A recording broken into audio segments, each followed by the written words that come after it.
Hi, hier ist Fabi von TechStage.de. Wir sind hier am Stand von Yota, einem russischen Gerätehersteller, der unserer Meinung nach eine der großen Innovationen hier auf dem MWC zeigt. Neben mir sitzt Vlad Martynov, der CEO von Yota. Hi Vlad, very nice meeting you. Guten Morgen. Guten Morgen. Oh, you speak some German? Not really. I know a few words, so I would prefer to stay with English. Okay, so let's stick to English. First of all, congratulations to your product. We are preparing a hands-on video here. Can you probably describe in 2 or 3 sentences what the Yota phone is? Well, on the first look, it's a premium Android smartphone device, but the unique selling point or unique value proposition is electronic paper display on the back side of the phone, which is a 4.3-inch full-size display. And the value is basically the electronic paper display consumes substantially less power than conventional LCD display we use on a smartphone. So it's opened tremendous opportunity for the new user experiences and a fresh user experience. And by the way, it solves a lot of gaps in the user experience with conventional smartphones, a lot of things we don't like when we're running out of battery, or we get notifications or SMS message for a few seconds and it disappears in a few seconds, so we miss important information, or we can't just read and work with documents at least without 1 or 2 charges per day. So basically with electronic paper display you can read much longer and much more comfortable. You can read outside. You can get your notifications and messages in a much nicer, much more emotional way, and in a way you can't miss it. If it's an important message, you need to react immediately. You will have it on your electronic paper display and it will stay as long as you need. If you're running out of battery and you need to put your image on the back side, so when the phone is completely off and you still have this image, you can do it. And by the way, it's very relevant for the boarding pass, for the maps. Because you can put it on there and then you carry it with you all the time, right? When the phone is completely off, you still have this boarding pass or the map with you, so you're kind of safe to find your location, or you're kind of safe to pass the security at the airport. So also we become much more active user of social media or all kind of applications which is in the virtual world. And you probably noticed that people carry the phone and constantly wake it up, open application and change it. Then it's switch it off in 5 minutes and they again wake up application, because we have a fear there is some important information there behind this black screen is something new and something important for us. We don't want to miss it. Absolutely. So we constantly check it. With our phone, you don't need to do it, because the second screen is always on. You can place your Facebook page, you can place your Twitter page, you can place your stock prices or spot news, whatever is important for you. It will be there, always on, and will update in real time. So you don't need to wake up the phone every 5 minutes. That's good. In terms of battery life, you said, okay, it will last much longer. What do you think, how long will the 2100 milliampere battery last? Well, first of all, it depends how you use it, because it's also LTE phone. If you use a lot of video or data just through the LTE, it consumes a lot of power. But the point is not how big is the battery. Yes, we put quite a powerful battery, 2.1 milliampere, but the point is the electronic paper display consumes 3, 4, 5 times less power when you interact with this display, because it's consumes power only when they refresh the page. So basically, if you read the book on LCD display and if you read the book on an EPD display will last 4 times longer. So if you actively use for reading, your phone in general will last much longer. You don't need to charge it 1, 2, 3 times per day. So that's the point. So you can be without charging the whole day, or maybe 2, depending how you use it. The interesting fact about your company is that you're really a startup, right? Yeah, that's true. So how does that come? I mean, you're based in Russia, right? Yes, our headquarters in Russia, but we have a research and development center in Finland, in Oulu. We've been we have a luxury to basically have a very great hardware engineering team, ex-Nokia guys. We have 20 years experience. We also, I think, fortunate to have quite a strong Russian software engineering team. And by the way, 80% of user experience on a smartphone is software. So we also have a small office in Singapore, which is responsible for the manufacturing and supply chain. Yeah, we totally 55 employees distributed in several countries, but of course the back office, yes, in Russia, and the management in Russia. So yeah, that's true. And I mean, in terms of going back to startups, this costs a lot of money. I mean, experienced guys. There's a strong team, the marketing power. Can you talk about the shareholders behind it? Yeah, sure. Why not? Well, first of all, we came up with the idea 2.5 years ago.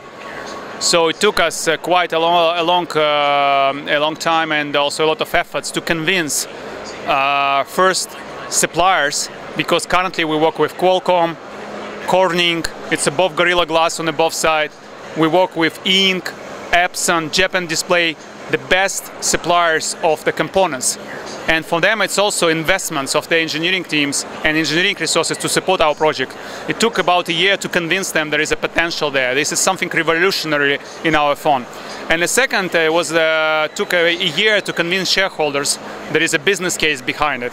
So, finally we managed to do it, and at the beginning of last year we've got funding to bring this product to the market. And this is a private investment fund called Wooden Fish. There are a few rich people behind this fund, and also management owns the minority stake in the company, which is also important because we track the best of the best, and they should stay motivated and see the potential and upside for them in the future. So that means Qualcomm and is a shareholder as well? Qualcomm not shareholder. Component suppliers, they're not shareholders. They're just suppliers, of course. Yeah. So great. I mean, that's really an ambitious plan, but nevertheless, it looks pretty well.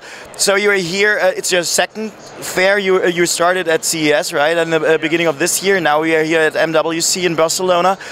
What are you targeting here? Well, yes, you're right. We just unveiled this information about the product in CES in Las Vegas a month ago. And by the way, the purpose was just to get a feedback. We just meet with 40, 50 media people, experts, analysts, asking, does it have a potential? And we've been overwhelmed with a feedback like, it's a great idea, you're on the right track, you probably the only innovative thing happened for the last 6 years since the first iPhone in terms of user experience, yeah, because everybody else doing a kind of tech spec race, improving technical specs, but not really thinking about user experience. So after this, we've been driving very fast with a lot of things. And the purpose we are here is basically to start talking with mobile carriers, because we are ready to ship this product at the end of this year to any market.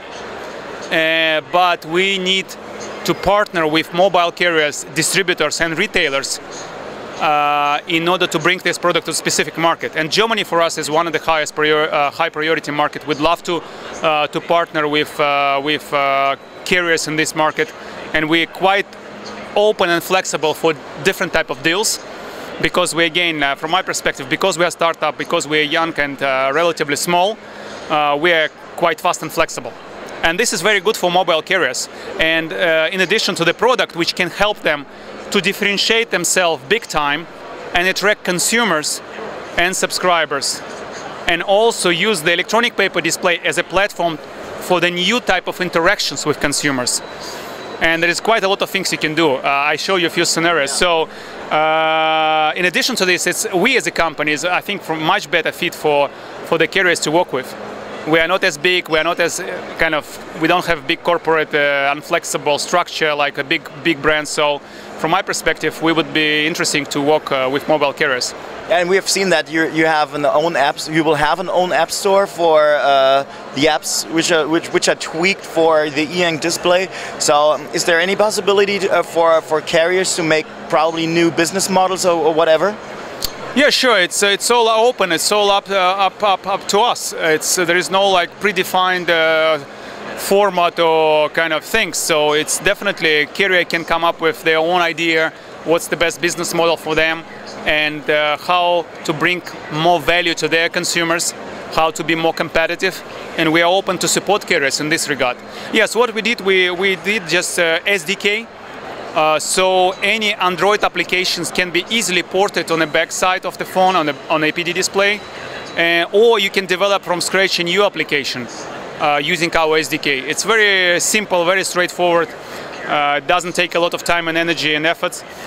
Also, we develop as an example about 15 applications just to show how different the user experience and how much better user experience on electronic paper display, even for the standard applications you have on Android market. So great. Probably for closing the interview, what will be the price point? Oh, the price point will be comparable to any premium Android smartphone from major brands, and maybe even a little less. But of course, in addition, you get the whole value of electronic paper display and applications which are running on this display. So will it be, probably the last question, will it be possible if I have, for example, Amazon ebooks, can I probably port them on the ebook display here? Yeah, sure, you can. But what is interesting, we started right now for the last month, and the local language content provider actually was much more proactive, much more fast. We already signed the deal with Bookmate. It's a Russian language content provider for Russian books.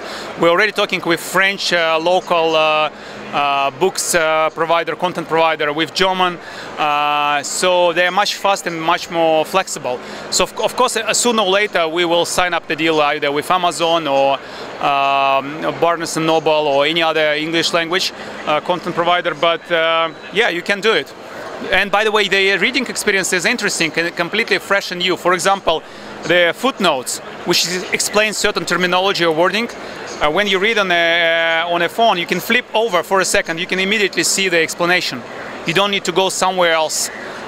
Or if you want to take a notes about interesting idea of the book, you can immediately flip over, take a notes on the LCD display, and post it on a Facebook or wherever you want.